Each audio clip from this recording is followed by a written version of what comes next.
Halo, ini Mendikbud melapor dari rumah. Saya ingin hari ini memberikan beberapa pikiran saya dan juga beberapa tips-tips bagi pengajar, baik guru atau orang tua, dalam menghadapi kondisi situasi krisis ini, di mana banyak sekali murid-murid kita sekarang belajar dari rumah dan banyak sekali guru-guru mengajar dari rumah. Untuk tips yang pertama, dan mungkin yang terpenting, jangan stres. Ini adalah masa adaptasi. Pasti tidak mudah, penuh dengan kebingungan, penuh dengan ketidakpastian. Ini normal. Jadi jangan khawatir, tapi yakini bahwa cara terbaik untuk belajar suatu hal baru adalah untuk keluar dari zona nyaman tersebut. Dan itu satu-satunya cara untuk memperbaiki diri. Jadi walaupun banyak guru, orang tua, ataupun murid yang masih gaptek misalnya, atau masih terintimidasi dengan teknologi, nggak apa-apa, itu perasaan yang normal. Tapi yang penting kita setiap hari mencoba untuk mempelajari bagaimana metode yang terbaik, karena tidak ada satu jalan untuk menemukan cara yang paling tepat. Untuk tips yang kedua, cobalah membagi kelas menjadi kelompok yang lebih kecil. Ini merupakan mungkin bagi banyak sekali guru dan pengajar suatu hal yang baru, tapi ini saatnya kita mencoba. Janganlah takut bereksperimentasi dengan cara-cara baru. Ini adalah kesempatan kita untuk berinovasi.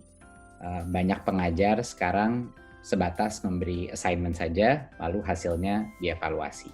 Ini memang wajar, dalam situasi yang sulit seperti ini pasti banyak yang main aman saja, berikan tugas secara tertulis dan setelah diselesaikan dikoreksi dan diberikan angka. Dan besoknya sama lagi. Tapi mungkin ada cara lain yang mungkin lebih efektif. Tidak semua murid punya level kompetensi yang sama. Yang unggul di satu bidang belum tentu unggul di bidang yang lain. Cobalah membagi kelompok belajar berdasarkan kompetensi yang sama. Contoh, kalau satu hari ada 5 jam mengajar, kenapa harus seluruh kelas serentak diajar lewat videocon? Kenapa satu kelas semuanya diberikan tugas yang sama? Sebagai contoh juga, 5 jam mengajar dalam satu hari itu bisa sebenarnya dibagi menjadi 5 kelompok yang lebih kecil, masing-masing 1 jam melalui video conference. Tapi setiap kelompok fokus kepada topik yang mungkin paling menyulitkan untuk mereka atau topik yang paling menarik bagi mereka. Untuk tips ketiga, cobalah project based learning. Belajar dari rumah bukan berarti harus belajar sendiri. Kalau kelas, seperti yang sebelumnya saya bilang, sudah dibagi menjadi kelompok yang lebih kecil, para pengajar bisa memberikan group project assignment. Dengan ini, murid-murid itu belajar untuk bertanggung jawab dalam grup yang lebih besar. Angka mereka terikat satu sama lain. Dan ini menciptakan suatu tantangan kolaborasi. Mereka terpaksa untuk bekerja sama. Dan ini melatih empati mereka dan juga kemampuan mereka untuk mendorong sesama lain. Dan secara otomatis, salah satu profil yang terpenting untuk para siswa, yaitu azas gotong royong mereka, itu terbentuk. Nah, jadi membagi kelas menjadi kelompok kecil ini sebenarnya membuka banyak sekali kesempatan untuk project based learning yang luar biasa. Dan ini nggak akan langsung lancar, saya jamin. Tapi harus mulai dicoba. Jangan remehkan kemampuan anak untuk mengatur dirinya jika mereka saling bergantung kepada murid lainnya. Pasti banyak guru-guru dan orang tua yang terkejut melihat level motivasi mereka yang meningkat. Tips keempat, alokasikan lebih banyak waktu bagi yang tertinggal.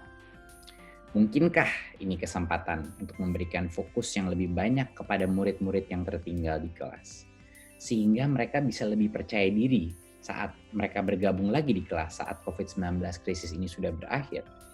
Jadi mereka bisa mengejar dalam waktu ini. Mungkinkah ini kesempatan emas untuk melibatkan orang tua untuk memahami dan membantu apa tantangan anak-anak mereka yang mungkin tertinggal di kelas, yang mungkin pembelajarannya terganggu ataupun mereka mungkin lebih lambat di satu topik tertentu. Karena ada beberapa anak-anak yang jelas punya bantuan yang lebih banyak gitu. Ada anak-anak yang butuh bantuan lebih banyak, ada anak-anak yang mungkin lebih independen. Jadinya kenapa semua guru dan pengajar harus membagi waktu secara rata?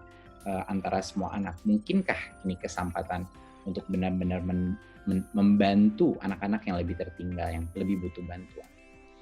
Tips kelima adalah fokus kepada yang terpenting.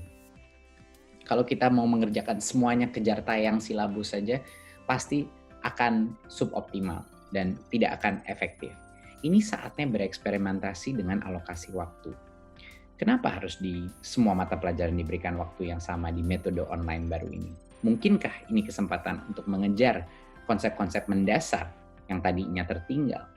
Daripada kejar tayang semua topik, mungkin ini kesempatan emas untuk menguatkan konsep-konsep fundamental yang mendasari kemampuan murid-murid untuk bisa sukses di mata pelajaran apapun.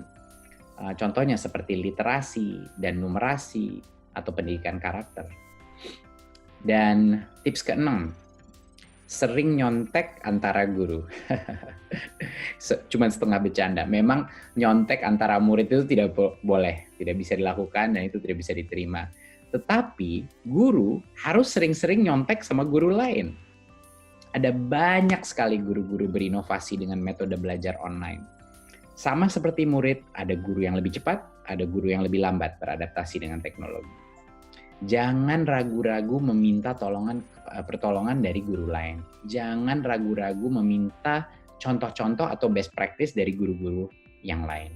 Sekarang dengan video conferencing, mudah sekali untuk nimbrung ke kelas guru yang lain. Minta izin kepada guru tersebut. Boleh nggak saya mengobservasi kelas Anda melalui video conferencing? Apa yang guru itu lakukan? Bagaimana mereka menyampaikan bahan? Bagaimana mereka menggunakan fitur-fitur software itu? Bagi guru-guru yang sudah pede dengan teknologi, ajaklah guru-guru lain masuk ke dalam kelas virtual mereka, agar bisa melihat dan memberikan inspirasi kepada mereka.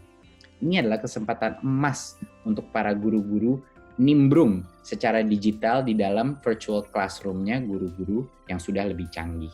Jadi itu yang saya maksud dengan guru harus sering-sering mencontek guru-guru lain yang lebih canggih di bidang teknologi dan yang sudah berinovasi lebih jauh.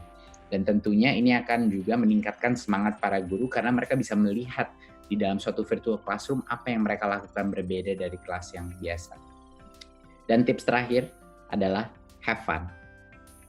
Mengajar itu tidak mudah, tapi siapa bilang harus membosankan dan sama-sama saja.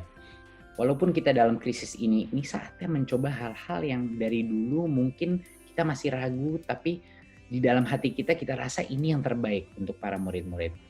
Inilah saatnya kita mendengarkan insting kita sebagai guru dan orang tua, dan bukan hanya mengikuti proses seadanya. Seperti murid, inilah saatnya guru dan orang tua berinovasi dengan melakukan banyak tanya, banyak coba, dan banyak karya. Terima kasih. Wassalamualaikum warahmatullahi wabarakatuh.